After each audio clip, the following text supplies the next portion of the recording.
Thank you for making it to the end of the week. Are your brains full yet? Because we've got 45 minutes where we're going to cram some Microsoft Teams bots in there. So my name's Wes Hackett. I'm a Office and Apps Services MVP for the last 6 years. I'm also the CTO at a London-based ISV called Adin365.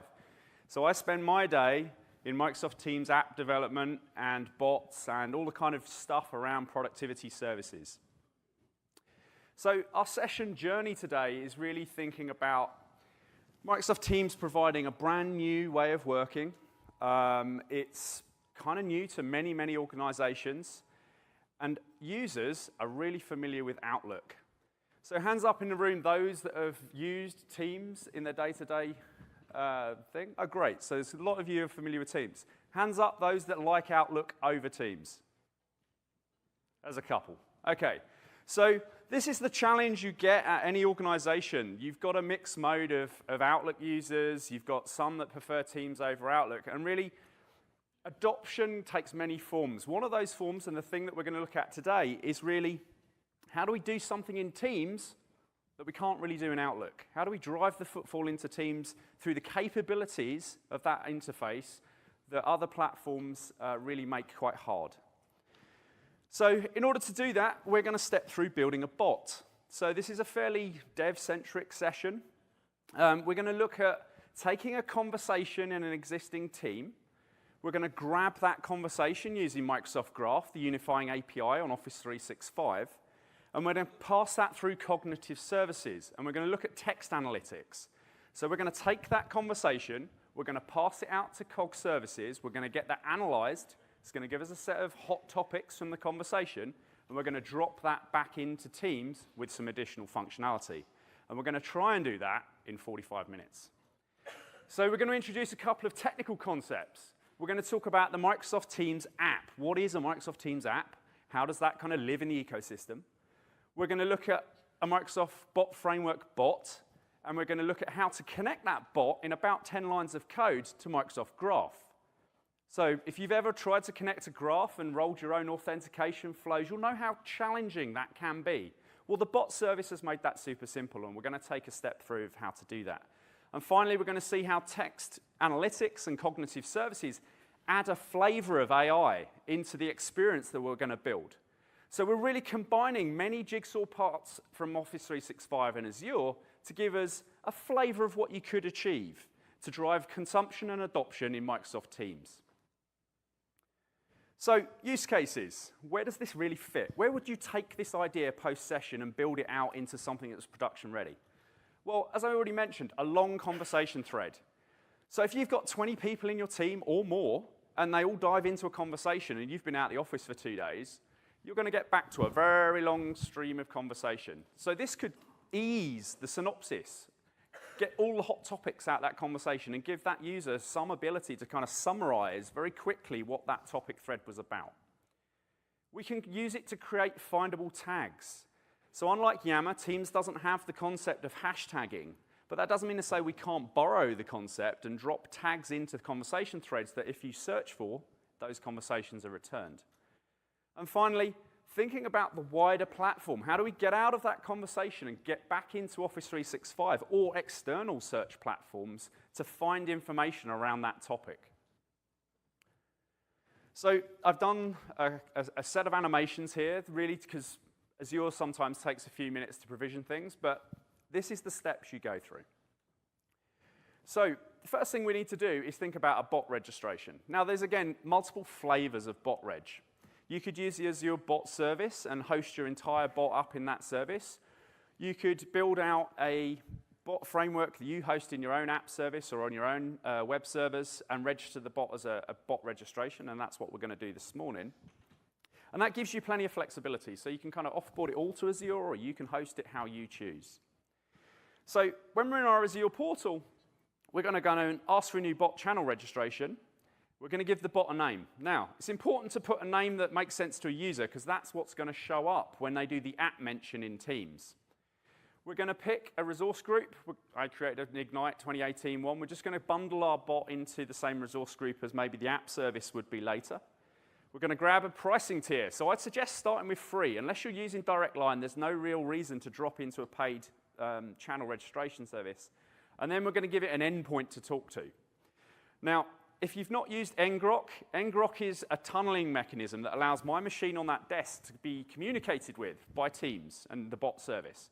So you're kind of going to need to run ngrok to give you that external visibility back to your dev machine while you're building. Now, ngrok comes free, and it gives you a little GUID. But what I would suggest is that you probably look at taking a subscription out if you're doing bot development frequently so that you have a fixed ngrok URL while you're developing. So once that finishes, we've got our bot channel registration. Our bot service registration, sorry. Then we need to register it against channels. So in the bot framework, it can communicate via many different UXs. Now, we're obviously in this session looking at Microsoft Teams. By default, it comes with direct line and the text kind of web chat that you can drop into a web page. So we're going to need to grab Teams and add it to this experience. Again, that's really easy. We come back to our bot. We go to channels. We say, hey, we want Teams. We click accept the terms and conditions. And 20 seconds later, our bot can talk to Teams. So point and click so far. Adding auth. So as I mentioned, right, if you've ever rolled out an MVC app and you've rolled auth, or you've done client-side development with ADAL.js or MSAL, you'll know that auth can be tricky. Bot Framework have taken a whole bunch of that work away from you, and they've provided a token service that allows your bot to kind of present a sign-in flow, manage the token on their side, and then your bot is just responsible for saying, hey, token service, do some stuff, give me back a token. I'll use it from that point forward. So long gone are the days where we need to stand up SQL databases to hold token caches, or worse still, we do it in memory because we didn't remember to sort of stick a database behind that stuff, and we find that there's web servers running different versions of tokens. Bot Framework's going to take all of that away. So we want to talk to the Microsoft Graph. So we come back to our channel registration, we go to settings, and right at the bottom, you've got the OAuth connection. So we're going to give it a name. And again, important to give it a nice, friendly username, because this is, again, going to appear on the sign-in card when the bot service presents that back. Now, I've pre-created a Microsoft Graph AAD registered app with group read, write, all to be able to talk to Teams. So we drop that ID in. We give the tenant URL a tenant ID of common because it's multi-tenant, so we want to be able to sign you in. And then we leave everything else as it was. Click go. And our bot can now use the bot service to connect to Microsoft Graph. Again, we've done no code so far.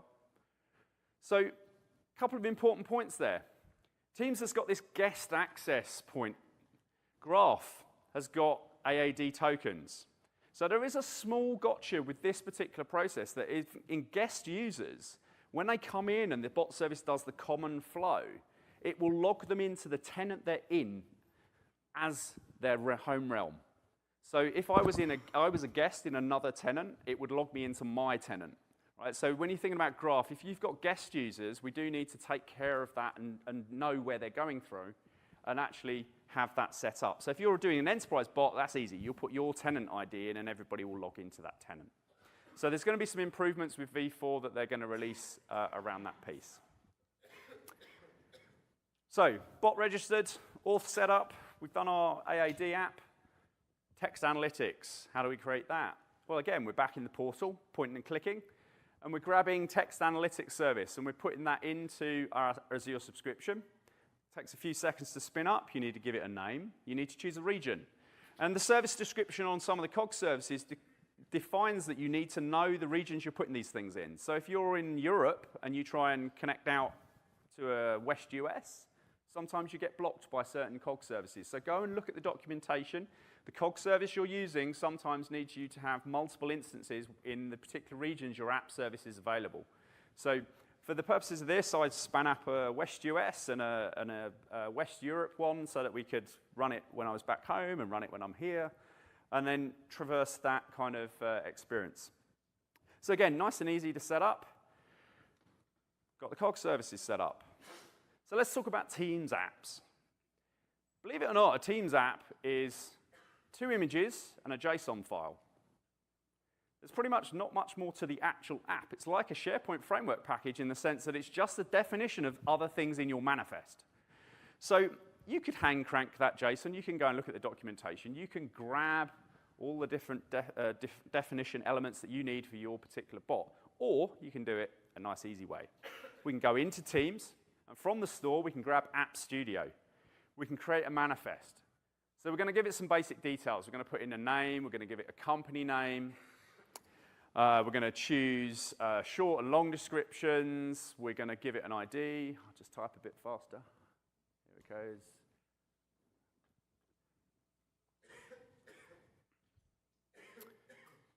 Come on. Can't forward these things. That's cool. Right. So we're going to give it an ID. You can pick a GUID. I always auto-generate mine. Package name. So package name is your domain backwards with whatever bot you've called it. So I put in my domain name, I put .teams, that's our naming convention, then I put the app at the end for that. We give it a version. So the version, again, important. So when you want to do lifecycle management, you shouldn't be revving the same version to release out into the ecosystem because they're not going to get those updates. So if you change the Teams app capabilities, you want to rev the version of that particular bot. Branding-wise, we've got a little icon, an avatar. So there we go. I'm just popping my avatar in, and we've got a tone color. And that's sort of the way that the bot will talk to us. So we're going to grab the existing bot, which means we've got the bot ID. We're going to expose it as a bot that can work in Teams. Now, Teams has got two types of bot.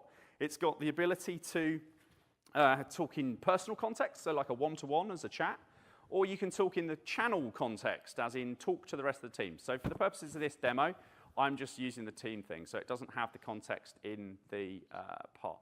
And then finally, it spat out that JSON piece. So I'll just leave that rerunning again while I explain some of the other elements. A Teams app has a valid domains element to it.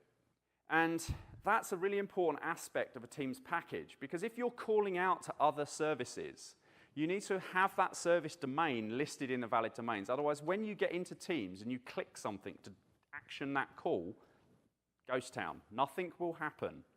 And the biggest one, the thing that everybody misses at the moment is if you're using bot service auth like we just set up, you need token.botframework.com in that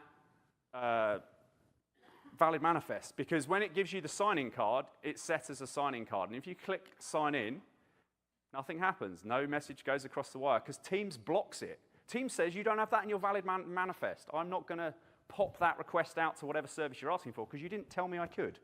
And that's good. It's a security feature of Teams. But if you think about the moving parts, that's not part of the bot framework. It's part of Teams. So if you were looking at the bot framework docs, it doesn't say that. It's a Teams-specific thing.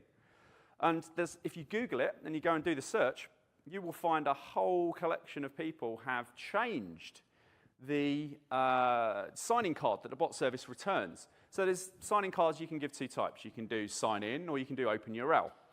Now, we really want to get it right. And the reason we want to get it right is because the token service is really smart. If you change it to open URL, you click sign in, it pops out into a web browser.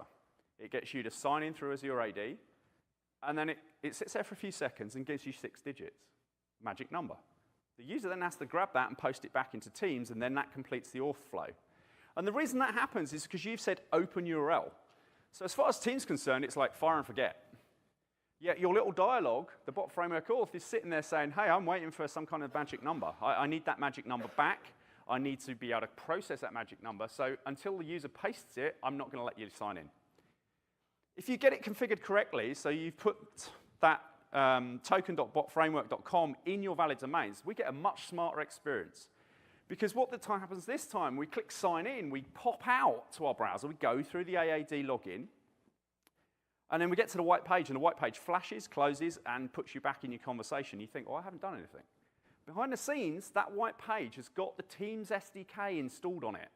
And what it's doing is it's saying to AAD, oh, thanks, I've got my token, and I'm going to invoke Teams. I'm not going to post a message to it like a browser would. I'm going to go back through another channel. I'm going to invoke the Teams bot, and I'm going to say, hey, here's your magic number. I'm passing you back through. Bot framework says, oh, thank you very much, passes that in. So we need to do a little bit of code on our side to get that auth flow working, which we're going to jump into in a little while. But it's really important that if you're doing auth to things like Graph, that you understand the differences in the flow, because the documentation is so new, and it's from 2 different places. To dovetail the 2 things together, there's not that many examples out there yet.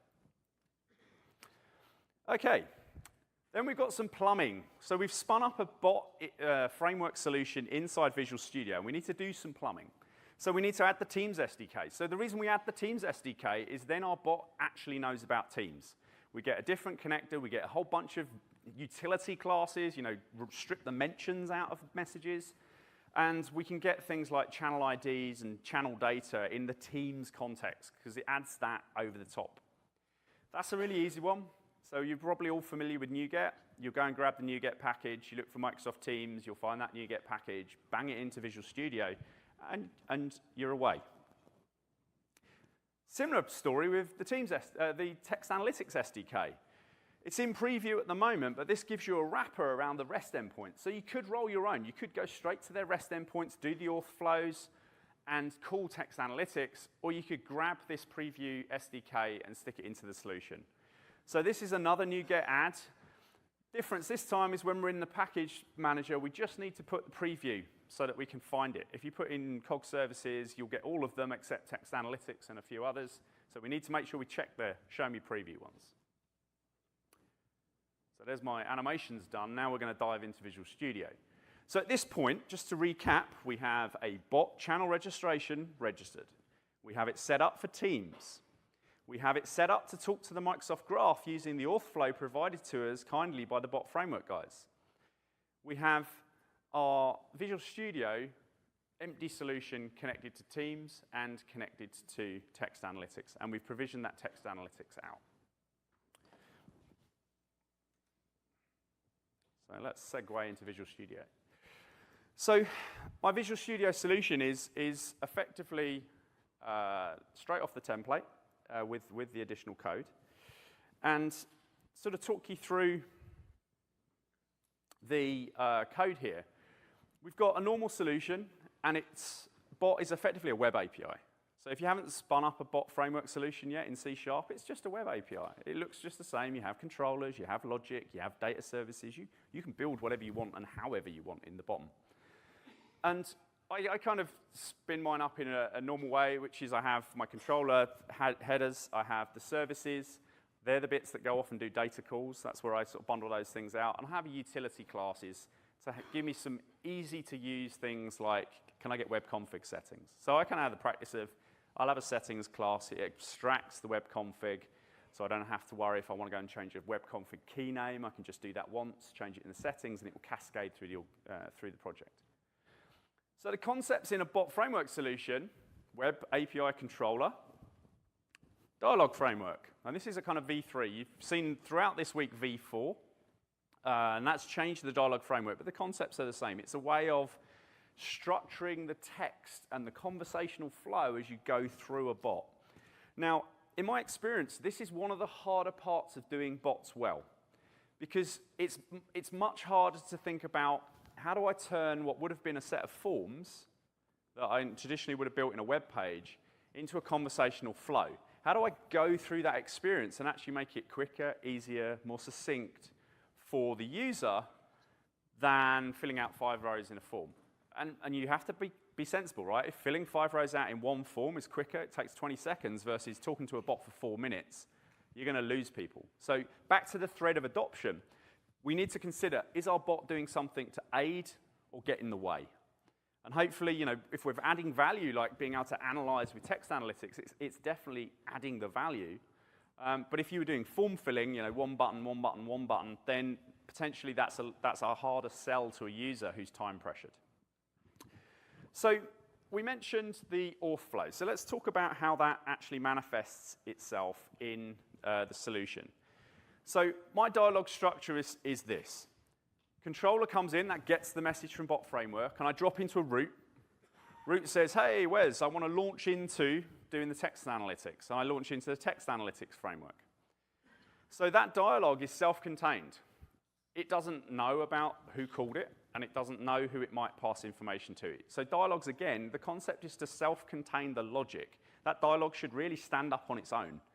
So the first part of the dialog actually says, I need to log in, because I'm going to use Graph to get the messages. I need to log in.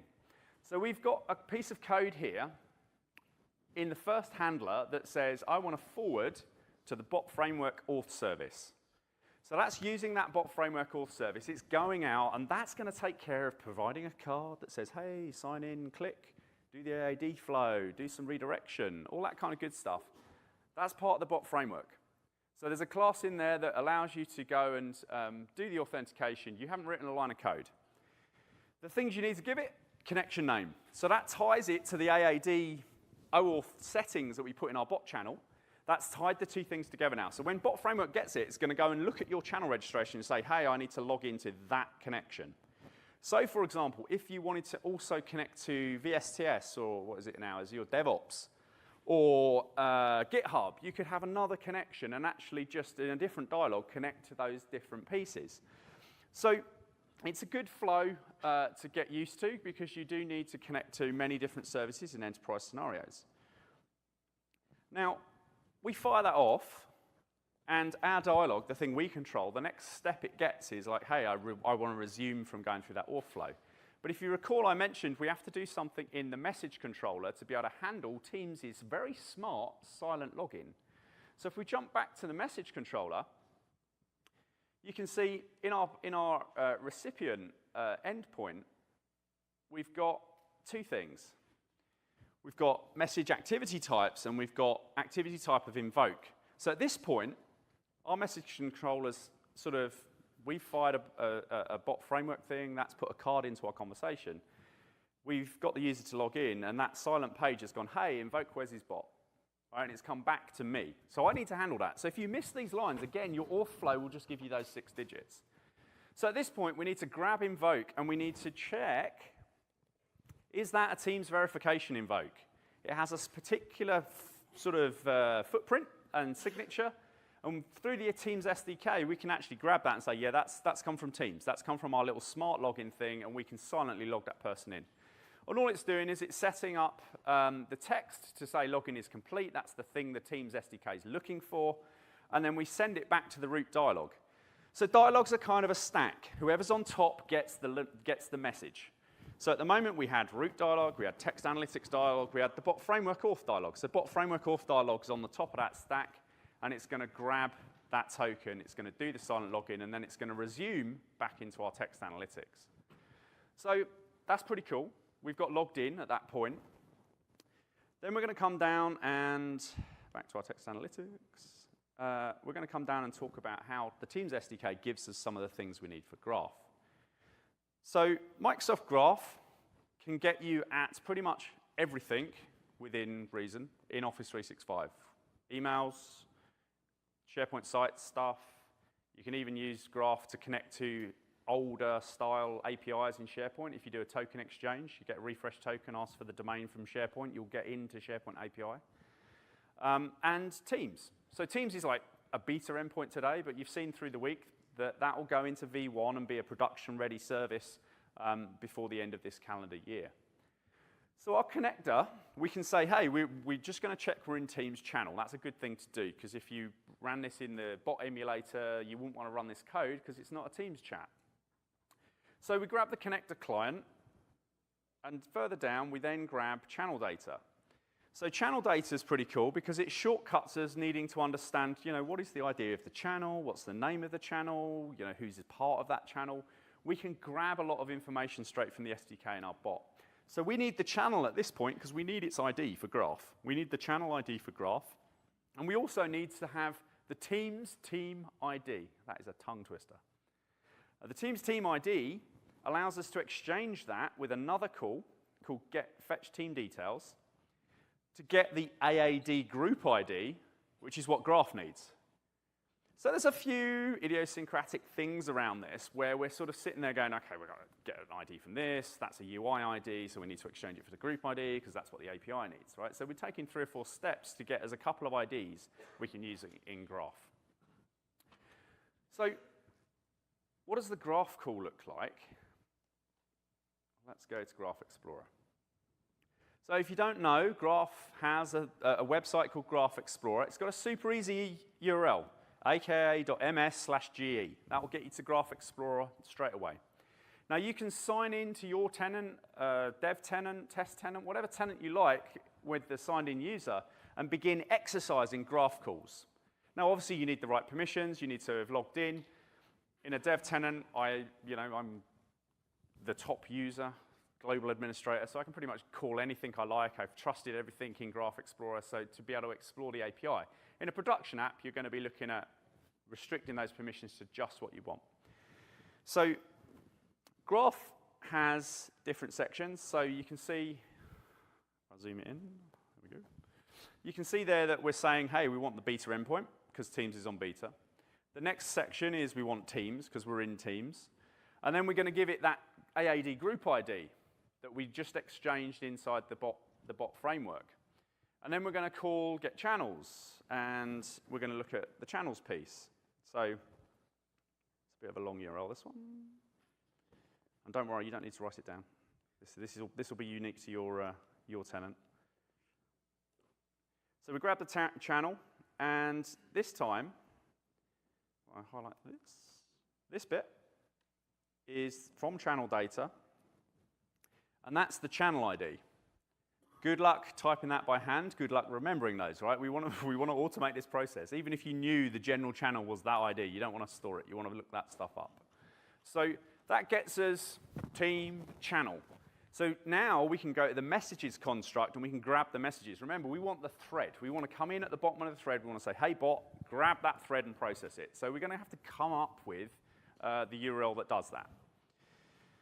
So at the end of that, messages is the next piece, and we need the message ID. So we're going to jump back to the code, and we're going to see some how do we get the message ID? What do we need to do to get that, and how do we need to process it? And again, there's some kind of, it makes sense once you've done it, but when you read the docs, of course, it all feels a bit brand new. We've got a couple of calls that we need to make. So the first one is, I need to know where I am. So I'm the last message in that thread at the moment, and I need the ID. And thankfully, when you get the graph object back, it has a reply to ID. And that reply to ID happens to be the first in that thread. So we've got top and bottom. So we need those two objects, because they're part of our thread. So we're going to go grab those. Then what we're going to do is we're going to say, hey, I need to grab everything between them.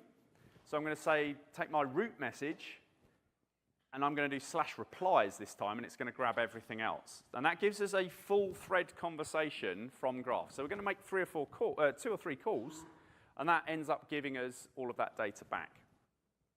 So if I jump down to my team service, you can see I've got a couple of helper methods here. The first one is get that individual message. So you can see that I pass in the team ID, pass in the channel ID, and finally the message. That gets me a specific message. And I've got another helper here, which is get the replies, pass in team ID, channel ID, message ID, and this time say get me the replies. Okay, so good so far. We're about to call Graph for the very first time. So once we've called Graph and we've got that data, we're going to need to just do some playing around with it, because it comes back with some HTML stuff. And for this demo, I'm ignoring attachments. So if you sent an adaptive card or any kind of other card, hero card, thumbnail card, any kind of attachment image into a message thread, it comes on the attachments piece. For the purposes of the 45-minute session, we're going to skip that bit and not process content inside cards. We're just going to look at doing some body text. Now, this comes back as HTML. So we need to do a bit of text parsing. So this is a preview API. It's in beta. So at the moment, it comes back in a well-structured but formatted in HTML format, not plain text. Now, to analyze it, we need to strip the HTML. So we've got a little helper method that goes off and converts it to plain text. We also then need to strip mentions, because in the thread, when I mention my bot or I mention Vesa, anyone in that thread, it's going to be in the text, and we don't want that. So we get a list of people mentioned and with their names, as it would be in the text, and we can just strip those out as well, because we don't want sort of a hot topic to be the person mentioned. We can already ascertain that by who was in the thread. So we just strip those out. Do some processing, get ourselves a collection. This is all kind of just getting us prepared to call the text analytics. So text analytics we need to do in 2 stages. Firstly, we need to be sure we understand what language this text is in. So there's an endpoint on text analytics called detect languages. And what you do is you take each one of those message threads, you blob it out into a manifest, pass it out to text analytics and say, hey, what are these messages? What language are they in? Because when I go to do the text analysis for the keywords, you need to be able to pass that in. So the first call out to text analytics is going to go and give us a set of message information around how that is called. And if I go back to the service for text analytics,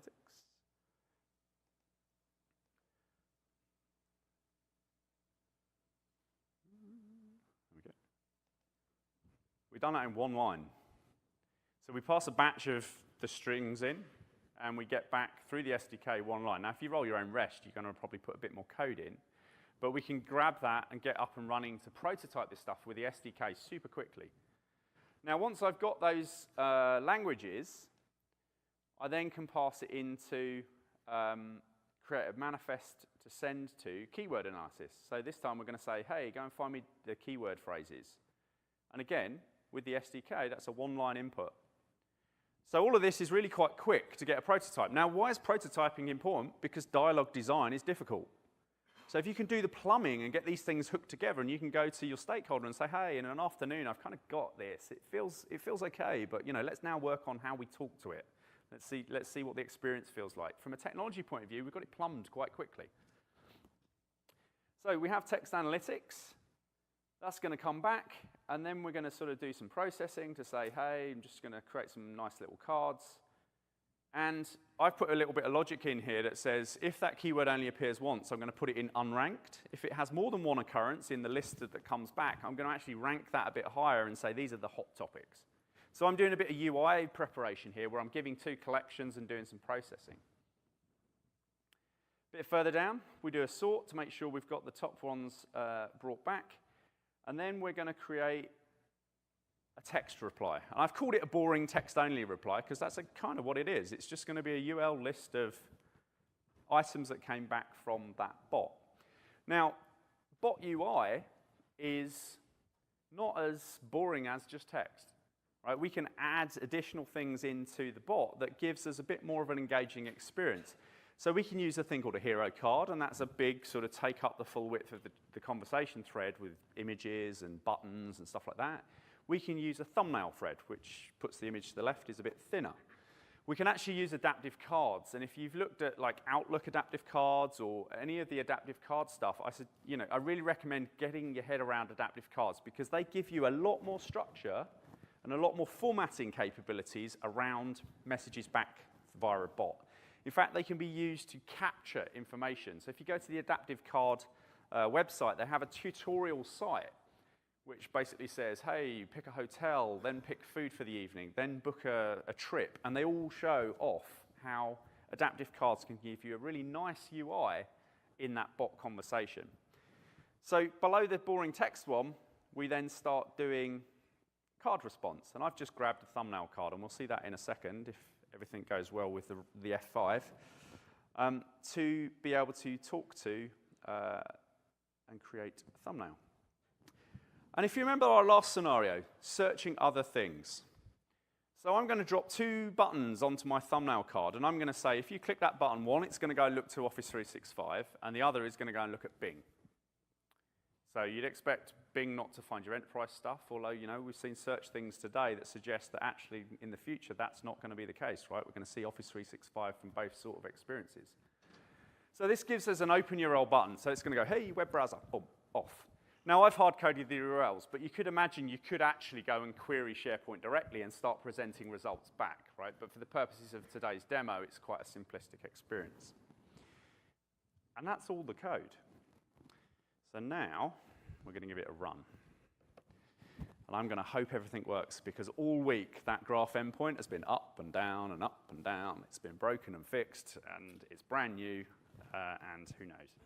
So before we do anything, I'm going to see if it actually runs in Graph Explorer. That gives me a clue that it's online. Yes, right, good. Okay. So I've got a conversation here. It's just a snippet from an F1 report from Singapore. And me and Paul Schaeflein have been having a conversation about some of the technologies that those Formula One teams used during that race. So it could be quite detailed, it could be quite long. So I'm actually going to talk to my bot. I'm going to come in and I'm going to say, hey, ignite worker B, which is what I call my bot. Am I running? I am running, cool.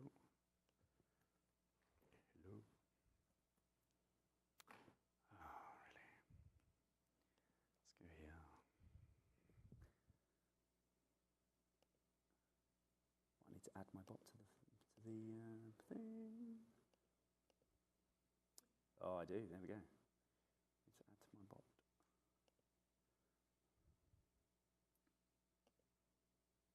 No, not that one. Oh, let's go back. Let's go here. Ooh. Right, okay. So we've got a lot of bots. Let's go this one. So I can talk to my bot. Say hello. It's going to run.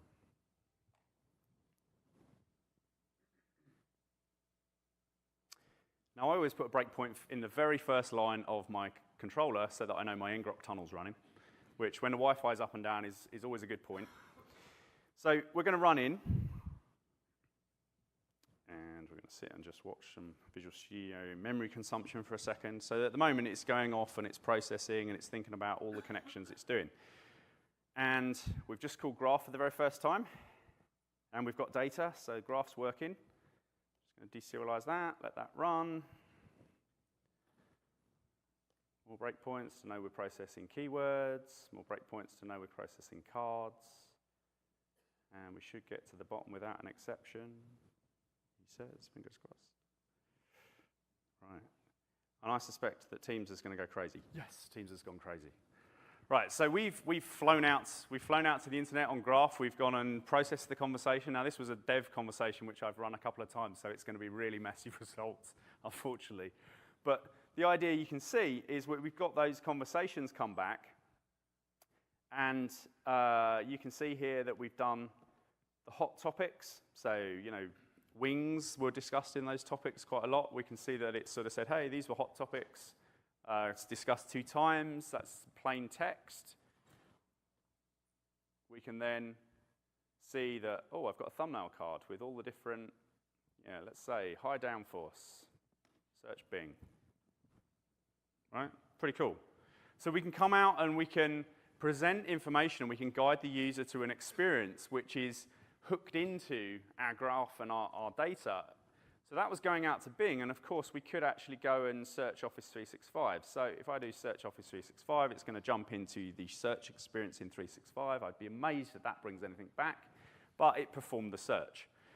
So you can see how quickly we've got information. Oh no, that one will. Pretty sure. Right, there we go. So when we search for Mercedes, we get results. Right, so we've got a bot now adding value. We're summarizing, we're giving a call to action, go and search for more information. And we've built that all with the use of Graph, Bot Framework, Teams app, and cognitive services. So that's our example built. That just gives you a very light flavor of what you can achieve with a use case around using AI to drive footfall and adoption in Teams. And if we just switch back to the slides and go that one, we'll just recap. So in 45 minutes, we've built a bot. We've rolled it out. Obviously, we've not quite deployed it to Azure, but it doesn't take a leap to get that bit working as well. And we've introduced you guys to the concept of the Teams app manifest, how to define the team. We've talked about how to connect a bot really simply to Microsoft Graph and use cognitive services to add value to a conversation within Teams in the enterprise scenario. So hopefully that's sparked some ideas about how you could use bots within Microsoft Teams to really think about new use cases that Outlook can't do. Right, to do that kind of processing in Outlook, you're going to write an Outlook add-in. It's going to be very flat. The user's not going to be able to talk to it potentially on the phone in the same way. So Teams gives us this new working style that you can really bolster as an enterprise. And we've seen a lot of stuff about V4 this week. To take that into a V4 bot framework solution, it's not going to need that much rework. You're just going to change the dialogue structure. All the other steps are the same. So using the framework, using Graph, using text analytics, they're all kind of going to be the same. So that concludes our session. Please, please, please fill out your evaluation. If you felt there were things that were great, let me know. If you felt there were things that could be improved, please put that in the comments because it helps us make these sessions more engaging for next year. And now I just want to leave 5 minutes for anybody with questions.